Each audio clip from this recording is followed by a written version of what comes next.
Welcome back students. Welcome to my YouTube channel that name is Play Studies. Today we are going to study about chapter 6 class 9th lines and angles, and today we are doing exercise 6.2. In previous video we have done the introduction part of chapter 6 about angles, types of angles and types of lenses and the angle formed between different types of lenses. Also today we are using the introduction part, we are doing exercise 6.2. तो चलिए start करते हैं. First question की बात करें तो जैसा कि फर्स्ट क्वेश्चन यहाँ पर हमें गिवन है बेटा. फर्स्ट क्वेश्चन मैं आपको रीडअप करता हूँ, बुक आपके पास हो. फर्स्ट क्वेश्चन है in figure find the value of x and y and then show that A B parallel to C D. That is the first question. एक बार आप रीड करें क्वेश्चन फर्स्ट. अगेन मैं आपको यहाँ फिगर आउट करके दिखाता हूँ कि फर्स्ट क्वेश्चन में कहता है फाइंड इन फिगर गिवन है आपको फर्स्ट क्वेश्चन में कि x और y की वैल्यू निकालनी है. This is the figure. दो ये पैरेलल लाइन तो प्रूव करनी है हमें, बट पैरेलल लाइन की तरह गिवन है, ये हमें प्रूव करनी है वैसे तो. C एंड D और एक ट्रांसवर्सल लाइन है. एक ट्रांसवर्सल लाइन इस लाइन को इंटरसेक्ट करते हुए जा रही है इस तरह से, इन दोनों लाइनों को यहाँ पर 50 डिग्री का एंगल बना रही है और यहाँ पर एक एक्स एंगल दे रखा है क्वेश्चन में. ठीक है, यहाँ पर 130 डिग्री का एंगल है और यहाँ पर वाई एंगल है. सबसे पहले तो मैंने आपको इंट्रोडक्शन पार्ट में बताया था वर्टिकल अपोजिट एंगल, तो आप बता सकते हो वर्टिकल अपोजिट एंगल कितना होगा. इजीली आपके पास है, कोई प्रॉब्लम वाली बात नहीं है. तो सबसे पहले इन सॉल्यूशन में फर्स्ट क्वेश्चन है ये हमारा. सॉल्यूशन में आप लिखेंगे फर्स्टली x प्लस में 50 degree is equal to 180 degree formed linear pair. यहाँ लीनियर पेयर बना रहे हैं. अब लीनियर पेयर क्या होता है मैं आपको याद दिला दूँ. एक लाइन के ऊपर बेटा एक पॉइंट पर ये पूरा एंगल 180 का होता है, ये मैंने आपको बात बताई थी. अब अगर मैं इसे दो पार्ट्स में डिवाइड कर दूँ, मान लीजिए कोई एक रे खींच दूँ, तो यहाँ एक एंगल x बन गया, एक क्या बन गया y. तो x और y दोनों का सम कितना होगा 180. इसी बात को लीनियर पेयर बोलते हैं. तो यहाँ पर देखिए ये एक लाइन है और लाइन पर ये एक पॉइंट है, तो ये पूरा एंगल 180 का होगा. तो x और 50 प्लस करेंगे तो 180 आएगा. तो x की वैल्यू तो आ गई 180 माइनस में 50 इज इक्वल टू 130 डिग्री. अब बात करते हैं y एंगल की. तो यहाँ पर also angle y is equal to 130 degree vertical opposite angle VOA, जिसका शॉर्ट फॉर्म था वर्टिकल अपोजिट एंगल. अब यहाँ पर सिंपल बात है कि देखिए बेटा दो लाइनें आपस में इंटरसेक्ट करती है, एक्स की शेप बनाती है, तो मैंने बताया था इसे वर्टिकल अपोजिट एंगल बोलते हैं. ये वाला एंगल इस वाले एंगल के इक्वल होगा. तो यहाँ पर देखिए ये लाइन इसको काट रही है, तो सिंपल बात है ये एंगल इसके इक्वल होगा और ये वाला एंगल इस वाले एंगल के इक्वल होगा. बट हमें वो बातें लेनी नहीं है क्योंकि हमें ओनली वाई निकालना है. अब हमें प्रूव क्या करना था, शो करना था. प्रूफ या शो दैट ये हमें शो करना था क्या ए बी पैरेलल है सी डी के, ये हमें शो करना था. तो सिंपल बात है बेटा. अब इसकी वैल्यू कितनी आ गई 130, इसकी वैल्यू कितनी आ गई 130. ये देखिए z बन रहा है और ये दोनों एंगल इक्वल आ रहे हैं, अपने आप इक्वल आए हैं ना.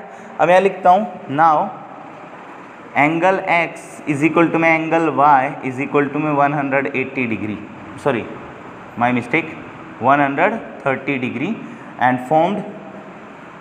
formed alternate interior angle. Alternate interior angles बना रहे हैं. और अगर अल्टरनेट इंटीरियर फॉर्म कर रहे हैं बेटा, बन नहीं रही, z की शेप तो पैरेलल लाइन पर ही बनती है, बट अगर कहीं पर z की शेप बनती है, दो एंगल इक्वल आते हैं तो वो लाइन पैरेलल होती है. So that A B is parallel to C D. A B parallel हो जाएगी सी डी के. हैंस प्रूव्ड आंसर आ गया. आई बात समझ में. अब बात करते हैं यहाँ पर नेक्स्ट क्वेश्चन की. क्वेश्चन नंबर 2 है. क्वेश्चन है in a figure if A B equal parallel to C D and C D parallel to E F and y ratio z is equal to 3:7, find x. तो simple सा question है बेटा. तो देखते हैं यहाँ पर next question. Please pause the video and note down. Video को पॉज करें, थोड़ा सा प्रीवियस बैक कर लें स्किप, और पॉज करके क्वेश्चन को नोट डाउन कर सकते हैं। आई होप आपको ये क्वेश्चन अच्छे लग रहे हों, ईजी क्वेश्चन हैं। अब जैसा कि हम क्वेश्चन नंबर 2 पे आ जाते हैं, क्वेश्चन नंबर सेकंड में फिगर हमें गिवन है। फिर से फिगर बनाते हैं यहाँ पर। एक तो गर्मी इतनी ज़्यादा है कि हालत ख़राब हो जाती है, तो कोई नहीं, हालत तो हम ख़राब कर लेंगे अपनी, आप अपना ध्यान रखें बेटा। यहाँ लाइन है AB, एक है CD, एक है EF, उसके बाद यहाँ पर एक एंगल Z बोला गया है, यहाँ पर एक एंगल X बोला गया है और यहाँ पर एक एंगल Y बोला गया है। तो प्रूव करना है हमें। सबसे पहले गिवन है, गिवन दैट लिखेंगे आप सबसे पहले, गिवन दैट। पिछले क्वेश्चन में लिखने का कुछ नहीं था इसलिए नहीं लिखा था। गिवन है कि AB पैरेलल है CD के और CD पैरेलल है EF के, तो मैं सीधा लिख देता हूँ भाई तीनों पैरेलल है, ठीक है। अगर ये लाइन इसके पैरेलल और ये लाइन इसके पैरेलल है तो ये इसके भी पैरेलल होगी, दैट्स मीन तीनों पैरेलल है आपस में, ठीक है। ये बात समझने की है। ये E है, कभी आप कंफ्यूज हो जाएं। उसके बाद क्वेश्चन में गिवन है y ratio z is equal to में 3:7। फाइंड करना है हमें x, तो यहाँ फाइंड आउट करना है एंगल x, फाइंड x। और वैसे y भी निकालना है, z भी निकालना है, तीनों ही निकालने एक तरह से, तो ठीक है। तो मैं तीनों लिख देता हूँ, ठीक है। सॉल्यूशन करते हैं। सॉल्यूशन में सबसे पहले ये y रेशो दिया है तो इसे ही लेट करते हैं। Let angle y is equal to 3x और angle z is equal to 7x। ये y 3 रेशो में था, z 7 में, तो रेशो में एक x लगा लिया जो उनका मल्टीपल है। उनका क्या है? मल्टीपल। अब ये मल्टीपल बेटा हमें लेट करना पड़ता है यहाँ पर, अदरवाइज सिंप्लीफिकेशन में फिर ये मल्टीप्लिकेशन नहीं आ पाएगा हमारा। हम x नहीं यहाँ पर a लेते हैं, क्योंकि a लेना ही पड़ेगा, क्योंकि x वेरिएबल हमें एंगल के फॉर्म में दे रखा है। तो let angle a equal to 3a और z एंगल 7a मान लेते हैं, ठीक है। अच्छा, a क्या है? उन दोनों का मल्टीपल है। जैसे मान लीजिए कभी ऐसा हुआ हो कि भाई यहाँ आपका 6 आया हो और यहाँ आपका 21 आया हो, और 3 की टेबल से काटते हैं तो 3 2 जा, सॉरी यहाँ 9 आया है, 3 3 जा और 3 7 जा, तो मतलब इनका जो मल्टीपल है वो कितना हो गया? 3 हो गया ना। अगर इनका मल्टीपल देखा जाए तो ये 3a है, ये 3 क्या है यहाँ पर? a। कंफ्यूज होने की बात नहीं, बस आपको a लगाना है पीछे, ठीक है। अच्छा, अब यहाँ सिंपल बात देखिए, AB लाइन EF के पैरेलल है तो एंगल x z के इक्वल होगा। यहाँ लिख देता हूँ मैं, AB पैरेलल है EF के, then angle x is equal to में angle z, angle alternate interior angles, alternate angles लिख देता हूँ, आप पूरा लिख लेना अल्टरनेट एंगल से ही। तो अब एंगल z 7a है तो एंगल x भी कितना हो जाएगा? 7a। भाई ये देखिए, एंगल z 7a है तो x भी कितना हो जाएगा? 7a। और x और y दोनों पैरेलल लाइन के बीच में को इंटीरियर एंगल बना रहे हैं। क्या बना रहे हैं? को इंटीरियर एंगल। मैंने बताया था जब दो पैरेलल लाइन होती है तो उनके बीच में जो ट्रांसवर्सल लाइन के बीच के दो एंगल्स होते हैं उनका सम 180 होता है। तो ये क्या बनाएंगे? को इंटीरियर एंगल। तो मैं लिख देता हूँ एंगल x प्लस में एंगल y का सम कितना होगा? 180 डिग्री को इंटीरियर एंगल्स होंगे यहाँ पर। तो यहाँ एंगल है 7a प्लस में 3a इज इक्वल टू में 180। अब यहाँ 10a हो गया is equal to 180, like term सी 10 से 10 कट गई तो a की वैल्यू 18 डिग्री आ गई। कितनी आ गई? 18 डिग्री। अब 18 आ गई तो मैं यहाँ निकाल देता हूँ साइड में, शायद यहाँ वीडियो ना दिखाई दे आपको। एंगल x इक्वल टू में angle z is equal to में 7a था, तो 7 मल्टीप्लाई में a कितना आया है? 18, और 18 7 जा कितना होता है? 126, ठीक है। अच्छा, अब आ जाते हैं एंगल z पर, इज इक्वल टू में 3a, 3 इंटू में a की वैल्यू 18, यहाँ पर कितना आ जाएगा? 54 डिग्री। तो हमने x y z तीनों एंगल निकाल दिए हैं, हमारा आंसर आ गया है। Hence prove. आई बात समझ में? चलिए अब करते हैं क्वेश्चन नंबर 3। तो क्वेश्चन 3 कहता है, in a figure if AB parallel CD and EF perpendicular on CD। अब परपेंडिकुलर लाइन में मैंने बताया था बेटा, जब दो लाइन इंटरसेक्ट करती है आपस में और वहाँ 90 डिग्री का एंगल बनता है तो वो परपेंडिकुलर लाइन होती है। तो यहाँ फिगर भी दे रखी है और EF परपेंडिकुलर CD के है और एक एंगल GED 126 है। Find AGE। GEF और FGE। चलिए बताते हैं कौन कौन से एंगल। रफ कर दें, please pause the video to note it down.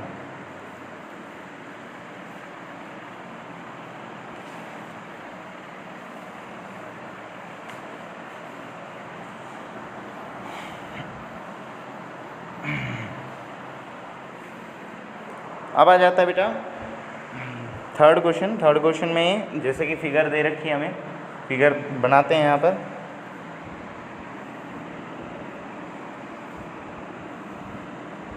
Question में कहा था सबसे पहले AB पैरेलल है CD के, ये दोनों लाइनें पैरेलल हैं, और EF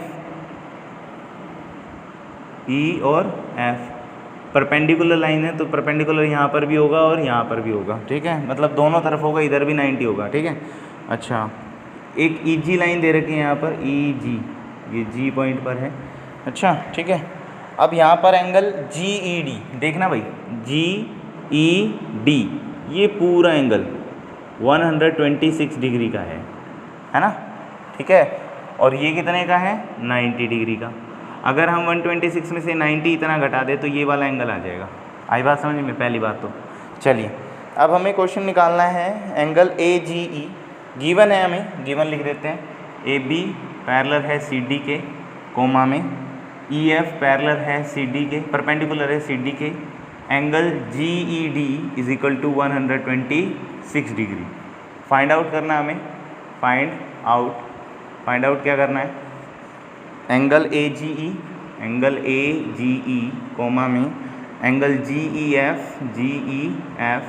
एंड एंगल FGE। ये गिवन दैट और प्रूव दैट लिखना ज़रूरी होता है, क्योंकि इससे ना एग्जामिनर को एक अच्छा इंप्रेशन जाता है और वो अच्छे मार्क्स देता है आपको, तो ये बात ज़रूर याद रखें, गिवन दैट और फाइंड आउट जरूर लिखें। अब आ जाती है बात सॉल्यूशन की। अब सॉल्यूशन की जहाँ बात आ जाती है तो मैं चाहता हूँ हर बार इजी सॉल्यूशन कराते हैं, इस बार भी इजी हो जाए। सबसे पहले चेकआउट करो, निकालना क्या है, AGE निकालना है, एंगल AGE ये वाला एंगल निकालना है। सिंपल बात है भाई, ये लाइन इस लाइन के पैरेलल है, तो ये देखिए Z बन रहा है, देख सकते हैं आप इस तरह से, तो ये वाला एंगल इस वाले एंगल की क्या होगा, इक्वल। तो मैं लिख देता हूँ एंगल AGE इक्वल होगा एंगल GED के, जो कि कितना है 126 डिग्री, ठीक है। यहाँ लिख लीजिए अल्टरनेट इंटीरियर एंगल।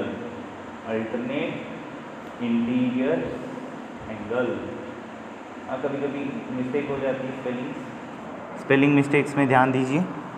अब बात करते हैं नेक्स्ट GEF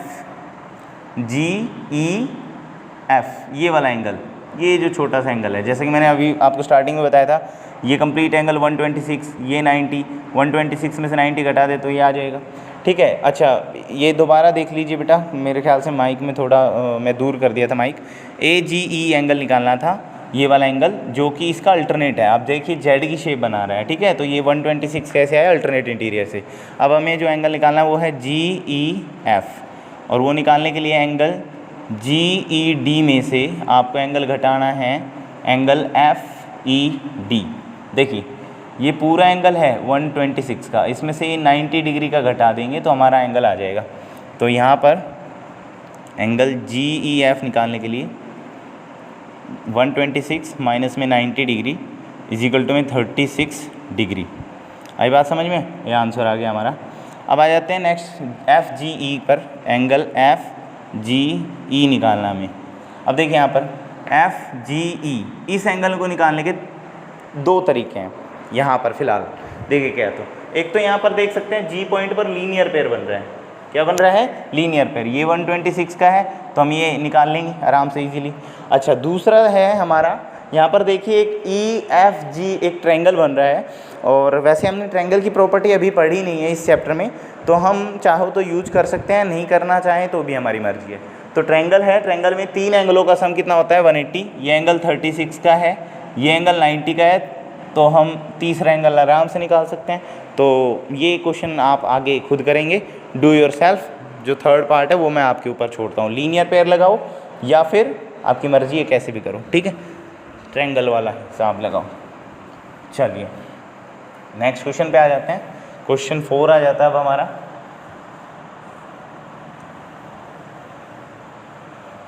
जब तक आप खुद से करना नहीं सीखेंगे आपको एक्सरसाइजेज नहीं आएंगी, एक्सरसाइजेज में प्रॉब्लम रहेगी और मैं नहीं चाहता आपकी कोई प्रॉब्लम रहे। फोर्थ क्वेश्चन कहता है इन अ फिगर गिवन है बेटा पी क्यू पैरेलल है एस टी के, पी क्यू पैरेलल है एस टी के। ये क्वेश्चन में गिवन दैट मैं नहीं लिखूंगा, मैं डायरेक्ट कराने की कोशिश करूँगा।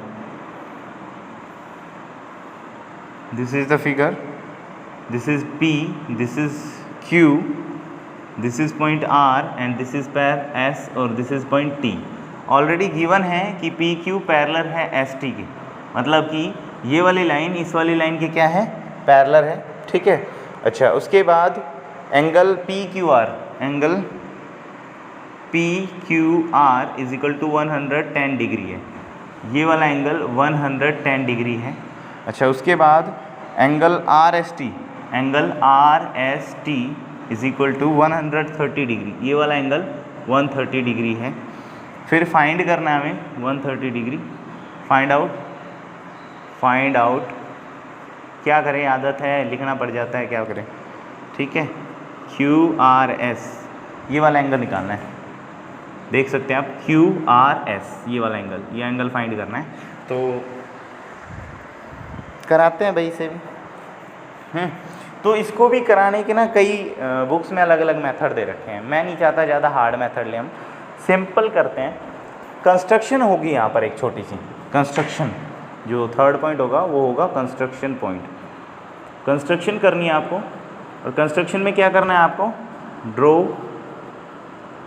आ line A B parallel to, पहले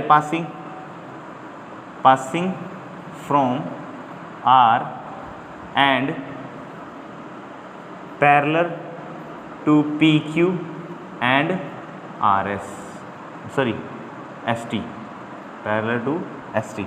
मतलब कि ये लाइन अगर आपको यहाँ दिख रही हो तो मैं यहाँ एक लाइन ड्रॉ करूँगा आर में से, ये देखिए इस तरह से, ये एक लाइन है जिसका नाम है ए बी, क्या नाम है, ए बी, जो कि आर में से पास हो रही है। लिखा है मैंने, draw a line A B passing from R, R में से पास हो रही है, एंड पैरेलल, ये पैरेलल का साइन है, to P Q and S T, जो कि पी क्यू और एस टी के क्या है, पैरेलल। ये मैंने लाइन ड्रॉ की है। अब देखिए ड्रॉ लाइन में सिंपल मेथड मैं आपको बता देता हूँ मैं कैसे इस एंगल को निकालूंगा। अब ये लाइन इसके पैरेलल है तो बेटा इस एंगल और इस एंगल का सम कितना होगा, 180, को इंटीरियर एंगल। जब दो लाइन पैरेलल लाइंस को एक ट्रांसवर्सल लाइन काटती हैं तो अंदर वाले एंगलों का सम कितना होता है, 180। तो ये ट्रांसवर्सल लाइन है ना, तो इन दो का सम 180, सेम इधर इस एंगल और इस एंगल का सम भी कितना, 180, ठीक है। तो निकालते हैं सॉल्यूशन में, angle P Q are plus में एंगल क्यू आर ए का सम कितना होगा, 180 बाय को इंटीरियर एंगल्स, को इंटीरियर एंगल्स से, को इंटीरियर एंगल्स होते हैं, मैंने अभी बता दिया आपको क्या होता है। पी क्यू आर की वैल्यू 110 है, प्लस में angle Q R A is equal to में 110। अब देखिए 110 प्लस का इधर आएगा तो माइनस का, तो एंगल क्यू आर ए की वैल्यू 70 डिग्री आ जाएगी, कितनी आ जाएगी, 70 डिग्री। तो ये एंगल कितना आ गया, 70 डिग्री।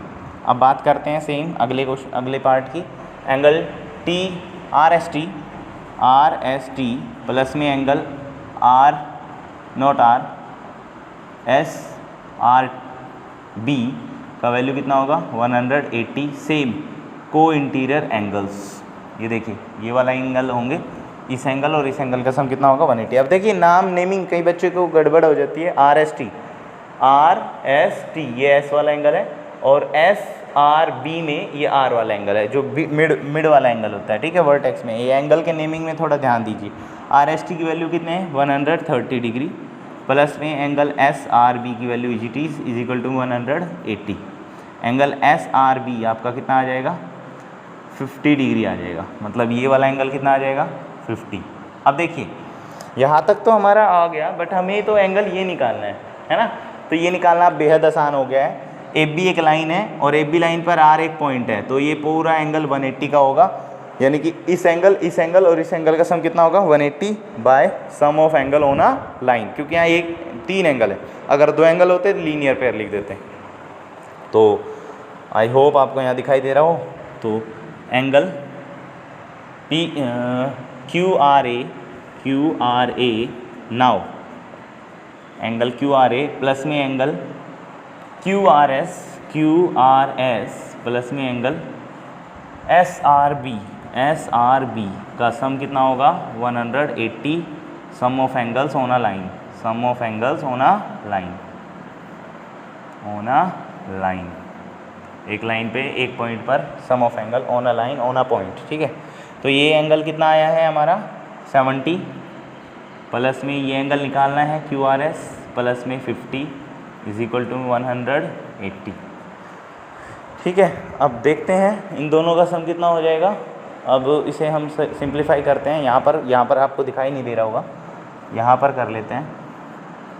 ठीक है, अब देखिए 70 प्लस 50 120 प्लस में angle Q R S is equal to 180, angle Q R S is equal to में 180 minus 120 that is 60 degree answer.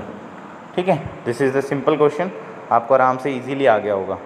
अब बात करते हैं नेक्स्ट क्वेश्चन की। नेक्स्ट क्वेश्चन में जहाँ चलते हैं अभी हम क्वेश्चन नंबर 5 पर। Question number 5 is a simple question. In a figure A B parallel C D के हैं and angle A P Q is equal to 50 degree and angle P R D is equal to 127 degree. Please pause the video and note it down.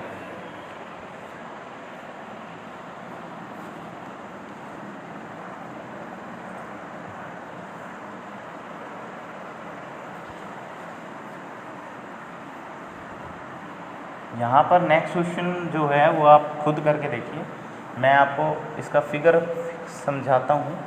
खुद से अपनी notebooks अभी open की हुई होगी आपने, आराम से करके देखिए, ना होता हो तो फिर वीडियो को आगे कंटिन्यू करें।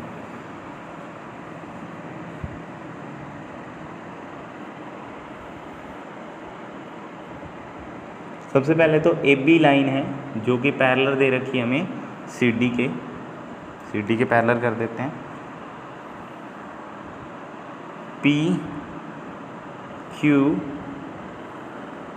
आर जो कि आपको दे रखा है, यहाँ पर आपको ये एंगल 50 डिग्री दिया है, ये एंगल x दिया है, और आपको देख सिंपल दिख रहा है, मैं आपको सिंपल बता रहा हूँ। ये लाइन इसके पैरेलल दे रखी है, z बन रहा है अल्टरनेट एंगल, ये एंगल 50 तो ये भी कितना 50 आराम से निकला हुआ है। ये y एंगल दिया है, y निकालना है, और ये एंगल कितना दिया है 127 डिग्री। अब देखा जाए तो सिंपल बात है, चलिए मत देखिए, बाद में देखते हैं। ठीक है, अभी आप कंफ्यूज हो जाएंगे, तो गिवन दैट आप खुद लिख लेना। चलो कोई नहीं, लिख देते हैं। ए बी पैरेलल में सी डी है, अच्छा angle A P Q is equal to 50 degree है, angle P R D is equal to 127 degree है। ठीक है, तो सबसे पहले सिंप्लीफिकेशन फाइंड आउट आप लिख लेना, सॉल्यूशन करते हैं डायरेक्ट। ठीक है, जो निकालना है वो देख लेंगे, एक्स और वाई निकालना है सिंपली, मैं आपको सिंपल बता दूँ। तो सबसे पहले हमें गिवन है ए बी पैरेलल है सी डी के। ठीक है, so that angle A P Q equal हो जाएगा एंगल पी क्यू आर के, दैट इज़ 50 डिग्री। ठीक है, दैट्स मीन एक्स की वैल्यू कितनी आ गई 50 डिग्री, मतलब ये एक्स है ना, ये ए पी क्यू 50 है, तो अल्टरनेट इंटीरियर एंगल्स है, किससे आ गए अल्टरनेट एंगल्स। जैसे कि मैंने आपको यहाँ पर बताया था कि बेटा ये z बन रहा है, क्या बन रहा है z, तो ये 50, तो ये भी कितना 50, तो वही एंगल लिखे मैंने A P Q equal to P R Q. I hope आपको ये बात समझ आई हो। होप ही कर सकता हूँ बेटा, फेसेस तो आपको नज़र नहीं आ रहे, अगर फेसेस नज़र आ रहे होते काश मैं आपको देख पाता। लॉकडाउन में बहुत मिस कर रहा हूँ मैं सभी को। अब बात करते हैं, ये देखिए आगे इस y को निकालने के भी दो तरीके हैं बेटा। एक तो ये है कि सबसे पहले तो हम ये निकाल चुके हैं 50 है, ठीक है, लीनियर पेयर से हम अंदर वाला एंगल निकाल सकते हैं, ये वाला आराम से। एक दो एंगल हमें गिवन है और ट्रायंगल का थर्ड एंगल निकालना बड़ा मुश्किल काम नहीं होता। तो आई होप आपको ये मेरी बात हिंट समझ आ गया हो, पहला तरीका। दूसरा तरीका ये है कि क्या तरीका है मैं आपको बता दूं, ये देखिए z बन रहा है, दैट्स मीन ये पूरा एंगल 127 का है, कितने का है 127, और ये कितने का है y, ये पूरा 127 है, कभी आप कंफ्यूज हो रहे हो, ये कंप्लीट एंगल जो है ये 127 डिग्री का है अल्टरनेट से। अब सिंपल बात है, ये कितने का है 50, 127 में से अगर 50 माइनस कर दूँ तो वाई नहीं आ जाएगा। तो सेम यहाँ पर यही करते हैं, angle A P R is equal to में angle P R D is equal to में 127 डिग्री अल्टरनेट इंटीरियर एंगल्स लिख लेना एंगल्स यार, लिखने में बड़ी प्रॉब्लम होती है। अब angle A P Q plus में angle A Q P R की वैल्यू कितनी हो जाएगी 127 डिग्री। अब देखिए ए पी क्यू कौन सा है, ए पी क्यू यानी कि 50 वाला, और क्यू पी आर का मतलब ये वाई एंगल, ठीक है। तो ये एंगल 50 डिग्री का है, ये एंगल वाई है, और इन दोनों की वैल्यू 127 होगी, और वाई की वैल्यू 127 माइनस में 50 इज इक्वल टू में 77 डिग्री। आंसर आ गया। Please pause the video and note it down. Next question करते हैं, क्वेश्चन नंबर 6। बेहद आसान क्वेश्चन है बट टिपिकल है, क्योंकि साइंस के बेस पर है, लॉ ऑफ रिफ्रैक्शन। चलिए please pause the video and note down.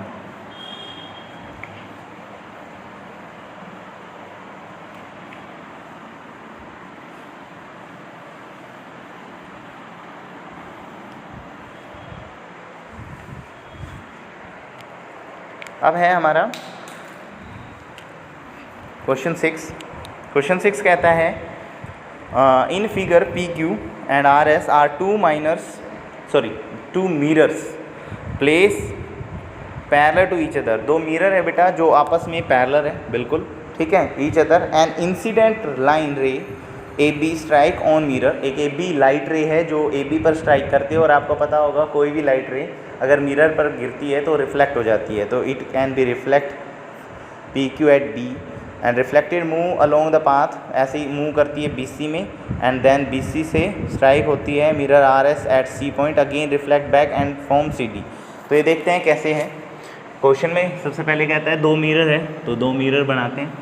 एक मिरर का नाम है P and Q, P Q, और दूसरा मिरर है R S, I hope R और एस। अब ये मिरर है भाई, उसने इस टाइप से मिरर की शेप्स को ड्राइव किया गया है, वैसे मिरर बनते हैं ऐसे ही हैं ज़्यादातर साइंस की जो आपने रे डायग्राम्स बनाए हों कॉनकेव और कॉन्वेक्स के, तो इस तरह से।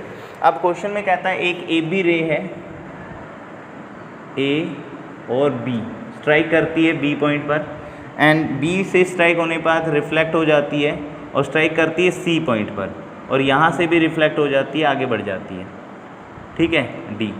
प्रूव करो कि ए बी पैरेलल है सी डी के, ये हमें प्रूव करना है। आई होप तो यही प्रूव करना है कि ए बी पैरेलल है सी डी के। तो इसका गिवन दैट मैं नहीं लिखूंगा, आप खुद लिखो, लास्ट क्वेश्चन है, आप अपने आप लिखो, ठीक है, ये आपका हक बनता है, ठीक है। इतने गिवन दैट लिखवाए हैं, आप खुद लिखो। हम सॉल्यूशन करते हैं 6 क्वेश्चन का सॉल्यूशन। और सॉल्यूशन में सबसे पहले मैं आपको बता दूं कि बेटा एक जब मिरर, ये मिरर में है, साइंस की बातें हैं थोड़ी सी, जब कोई लाइन रे ऐसे आती है रिफ्लेक्ट हो जाती है, तो बेटा यहाँ पर एक लाइन होती है जिसे हम नॉर्मल लाइन बोलते हैं। अगर ये इंसिडेंट रे है, ये रिफ्लेक्टेड रे है, तो ये नॉर्मल है, नॉर्मल लाइन। नॉर्मल लाइन हमेशा परपेंडिकुलर होती है मिरर के, ये लाइन हमेशा परपेंडिकुलर होती है किसके, मिरर के। मैं बार बार रिपीट कर रहा हूँ, जो ये वाली लाइन है ये इसके परपेंडिकुलर यानी कि 90 डिग्री का एंगल बनाती है, ठीक है। अच्छा, और यहाँ से दो एंगल दो एंगल बनते हैं, इंसिडेंट एंगल और रिफ्लेक्टेड एंगल, और ये दोनों एंगल क्या होते हैं, इक्वल।